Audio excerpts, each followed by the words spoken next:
Hey, this is Matt once again. What about to the video? The paid request is time for Guillermo. Thank you so much for that, man. And for those interested in requesting any type of videos, topics, reactions, commentaries, reviews, re-reviews, what have you, feel free to send it either directly to my PayPal or join my Patreon. Both links are down below in the info box. Now, this is for, like I said, Guillermo. He wanted me to talk about a film called Son of Rambow. And yes, it is spelled with a W, I'm sure, because of rights issues. But they do mention that in the movie as a joke at the end. But came out around 2008. And the director was the same guy that did, I think, that Hitchhiker's Guide to the Galaxy movie. Which I never read the book, but I wasn't big on the movie. So if anyone did read that book, is the movie like the book? I mean, is the book like the movie, or no? I think this guy would also go on to direct those animated films, Sane and Sing 2, I believe is the same guy. And it stars two kids, Bill Milner and Will Poulter. Will Poulter, he was in a couple of the Maze Runner movies. He's going to be the new Adam Warlock in the Marvel films. I think Guardians of the Galaxy Volume 3 and stuff he's going to be appearing. But yeah, the kid here, Will Poulter, is the new Adam Warlock, apparently. Now, it takes place in the 1980s. And Bill Milner's character is a kid who belongs with this religious group in, I forget where, I think somewhere in the UK. But the religion his family belongs in, he has a mom, grandma, sibling, no dad because the dad passed away. And with this religious avocation, you're not allowed to watch TV, you're not allowed to watch movies. So the kid just draws and pretty much keeps to himself. Has his dad has his watch that his dad had, if I learn how to talk. But very quiet, very shy kid in his shell. Meanwhile, Will Poulter is this kid who's absolutely a troublemaker. I mean, he's bootlegging First Blood when it came out. So this is, I guess, 82. Well, I don't know when that movie came out overseas. If it was the same time, but in the U.S. it was 82. So 82, 83, maybe for overseas. But it was in the U.S. in 82. And he's bootlegging the movie. Like, he's got a video camera. He's smoking. He's got this brother that treats him quite a bit like crap. They live in this kind of old folks home. The parents, at least I should say his mom, is with someone overseas in like Spain or something. So pretty much troublemaker, cons people, all that stuff, able to do whatever he wants to do. So one thing leads to another. They meet out in the hallway at school. One because they got in trouble. The other because he's not allowed to see a movie in class because of his family's religious aspects. So one thing leads to another, and Will Poulter cons this kid out of the watch. And something happens, I'll take the blame, even though it was his fault to begin with. Crashing this fish tank, it was his fault. Fishbowl. But, hey, you know what, I'll take the blame for you, give me that watch, blah, blah, blah. That doesn't matter because the kid just ran off anyway. But then later on said, listen, kid, you don't be in my movie. I'm going to make a movie for the screen test, and you don't be my stuntman. That's how you don't owe me back. So one thing leads to another, gets him to do some stuff, and that's how this kid is able to see First Blood. First movie he's seen.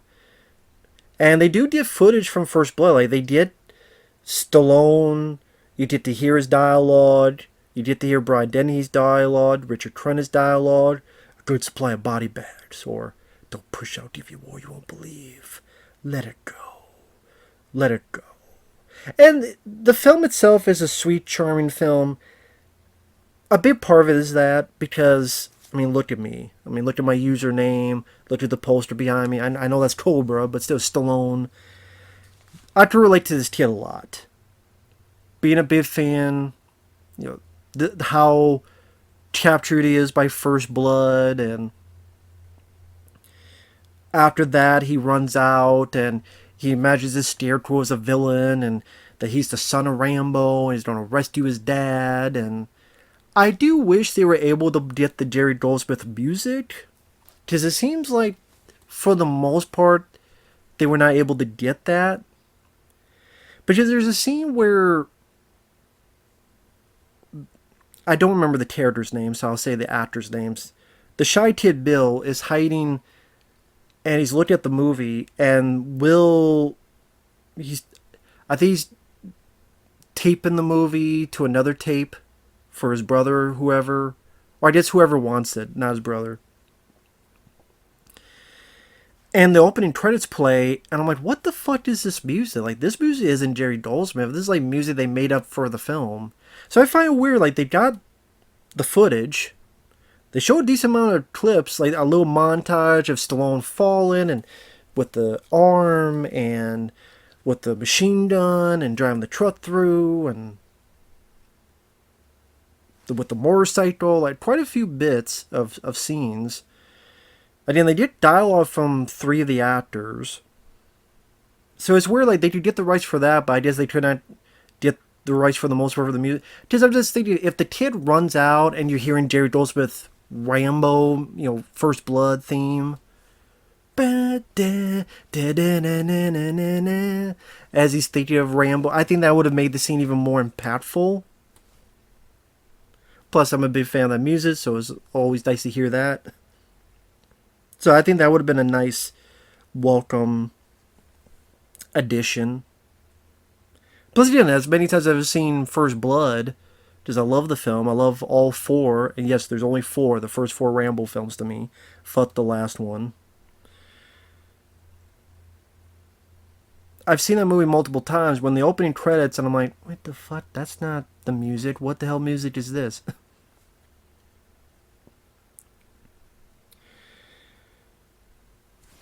And I can relate to the lead kid. That's part of the charm as well. Not just because First Blood is used heavily and this kid gets inspired. I can really relate to that because it was films like the Rambo films, or Hard Target, Commando, watching these big escapism, over-the-top movies that... And I was kind of like this kid, not because of religious stuff, but I could watch a lot of movies. What I mean by that is I was in a shell as well when I was a kid. I was very much in a shell and didn't talk to a lot of people. And it was films like the Rambo films that really got my imagination cranking and got me my adrenaline pumping and got me excited. And I lived on a farm and would go out in the back and imagine, war, imagine battles and fights and with guns and toy guns and stuff. And would love to have been like making a film like this as a kid. And that's why this lead kid, he's excited to be the stunt man because he thinks of himself as the son of Rambo, and it gets him out of his shell and he's doing something exciting. And then also you get this bit of friendship between him and Will Poulter's character rising up. I wish there was even more of that, of the friendship building up. Because those scenes are rather sweet, and I think it's some of the better scenes. Either it's the scenes of them making the film. For example, Bill swings into the water as he's told, but then when he gets in there, he goes, "Oh, I can't swim." And then Will's like, "What do you mean you can't swim?" "Oh, shit." And he dives into the water, and all the kid could do is, "Thanks for saving me, Colonel." And then becoming blood brothers, and that stuff was rather sweet. The 2 kids did a good job interacting with each other. I thought they worked well together. Yeah, Will Poulter's character is a con man, but you see with the way his brother treats him and not having a mom or dad that you can feel a bit of sympathy for him. At least I could. And he eased up on his treatment of the lead kid. If he kept doing it full force till the very end, then could sing a different tune on that. And I like the kid. I wish there was more of this too, where he imagines more of cinematics or action scenes. Let's say there's a bit where he imagines this character he's fighting and he's going to save his dad, Rambo. Or there's a bit when he's in a car, he's imagining these, but they're cartoon explosions throughout the field. There'd be a lot of times where I was in a car as a kid and I would let my imagination run wild with movies and things of that nature. Because this is back in the day where you didn't have cell phones and all this other stuff to... It's like, no, if you had to go like 30, 40 miles, you either had a book or you go out and you let your mind wander and imagine stuff. So I do think it captures a decent amount of that spirit.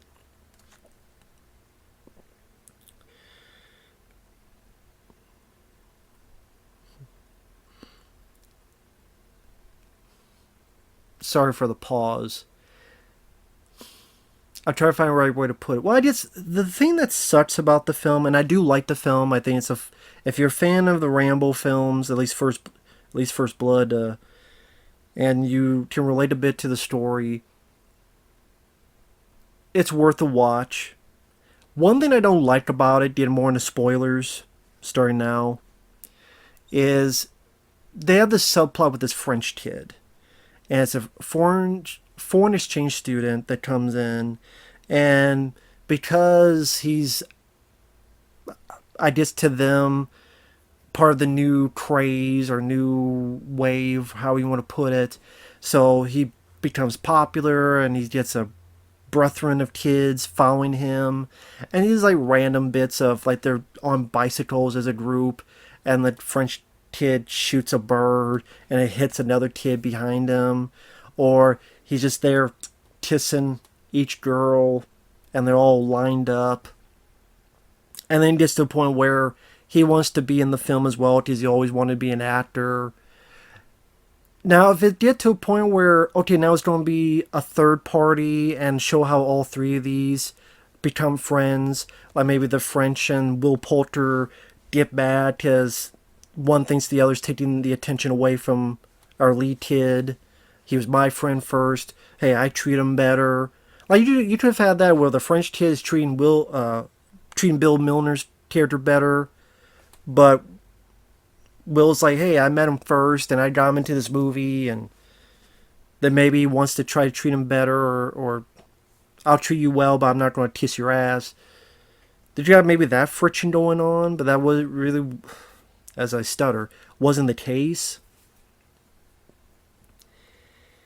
It's just, he was kind of there for a means to an end to make it so our two lead kids fight and argue, and it's no longer Will Poulter, the troublemaker kids film. And then they fight and they separate, and then something bad goes wrong during a shoot, and then Will comes back and saves our lead, but goes, I didn't save you. He makes him an excuse. I didn't come back to save you. I came back for the camera. And then he sticks up for his brother because the lead was being honest and talk about how much your brother gives you shit. And Will goes, well, you know what? He's all I got, and I'm all he's got. Showcase that he does care for his brother, despite how the brother treats him. And then pretty much the French guy, his subplot ends where he goes back and you realize that with the French students, he's the unpopular kid.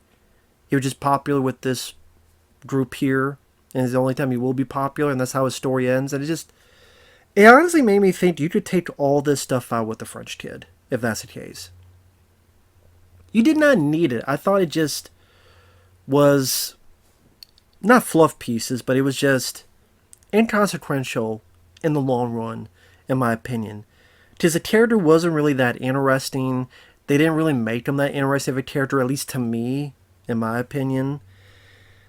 And you could have easily gotten to the stage at the end with showcasing even more of this friendship story and the up and down struggles.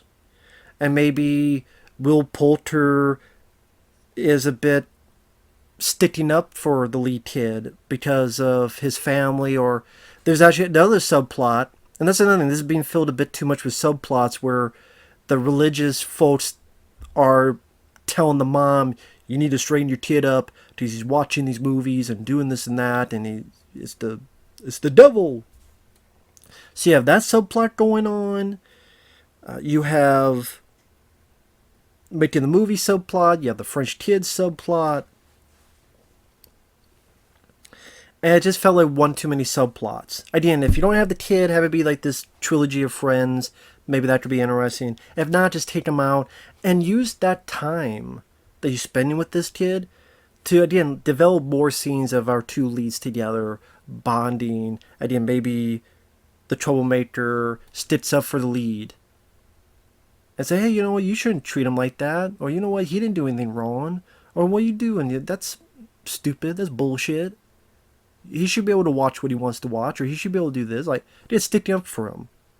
I see a bit more of that build and or even with, and the struggle could be in the making of the film, where as the kid comes out of his shell, maybe he gets more popular in school, or because he grows out of his shell, he's able to interact with people more, and you see that change of him in school, and he stands up for himself more. And so that makes the other kid, the troublemaker, kind of realize, I can't push this kid anymore. He's standing up to me. It's not me above him. Now we're being equal to equal. And so the troublemaker has to realize his faults and what his problems were. Because the lead kid, not the lead, Will Poulter's troublemaker never really fesses up amidst of how wrong he's been in all this. Because, like I said, the way it ends is the kid, Bill Milner, they're shooting this with the French kid, and he got a lot of his friends in there, his new friends. There's an accident. The lead kid's trapped. Like I said, Will Poulter saves him, gives him the third degree about it. Don't talk bad about my brother. Then he gets hurt. Our lead kid tries to see him in the hospital. Will Poulter doesn't want anything to do with him. The brother does something nice and films a scene showcasing how much he loves his brother as well. And then they have a movie at the end, and they show in the theater, which I don't know if they would have shown this in the theater with the way some of these other characters were. And because it seemed like the teachers and the adults were really against Will Poulter's troublemaker character. But just maybe if you showcase that the word got around that he saved it, or he saved this kid, or he's a hero, I just is supposed to infer that. But I wish there was a moment where Will Poulter like apologized to to Bill Milner's character. You know, I apologize for conning you into this. I apologize for picking on you at the beginning of all this. You know, meet me halfway, to quote another Stallone movie. I wish there was, and with that time away from the French kid to establish that, or did more of this power struggle on making a film, and you have that reflect with how Hollywood is, but done on a kid level. Kind of like the behind the scenes of, what was that? Raiders of the Lost Ark, the adaptation, where those kids remade Raiders of the Lost Ark, and it took them like 6-7 years or so, or 6-7 summers. And you watch that documentary about how there were times where they would fight each other, get mad at each other, and by the end, some of them weren't even friends anymore until later on they got back to bed together as adults. Maybe a little bit more of that on a kid front. I would have liked to see even more, either a little bit more of that or a little bit more of other stuff that I'm just repeating myself, for fuck's sake. With that said, despite my nitpicks here and there, I did think it was a nice little sweet charming film, because I do think that the two lead kids did a good job showcasing that sense of, with the lead, sense of innocence. And Will Poulter kind of straddled that line of being mean, but he wasn't totally unlikable, and he was a decent enough actor to give a bit of a redemptive quality. I just wish they said there's a little bit more.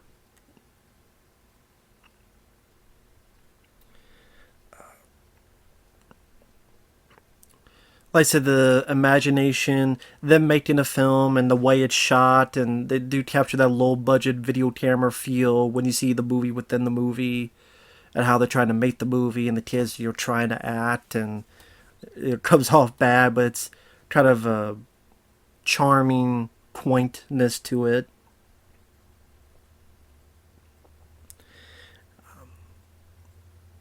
And I do think this is a type of movie that does a little bit better job of the showing the wonder of making a movie compared to Be Kind of Rewind, that Jack Black film. I would still say, I wish I could remember the film. Mark Hamill was in it. It's about a kid that who grew up in a bunker, and he was only shown this TV show, and he finds out that he was led to believe he was in this bunker because of a nuclear war and devastation, but it wasn't. It's just these people kidnapped him and kept him there.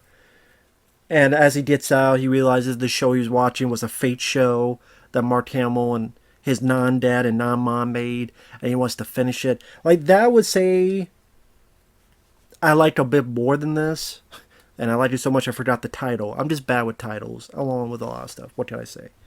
But I can't remember the name of it. Maybe someone in the comments will write it down. But if you type in like Mark Hamill and the cover seems like a weird kids movie, but it's more to it than that. I would say I like that a bit more than this, but come on, it's got Rambo featuring pretty heavily in the film, and a lead character learning the love of cinema because of First Blood. Kind of easy for me to enjoy a film like that. What can I say? I can relate to that. So, with that said, I would. That's a. Well, actually, no. It makes me wonder. Well, First Blood. I mean, in a weird way, it's not as violent a film as you think of. I was saying about the violence, but people, it's more violent on like property.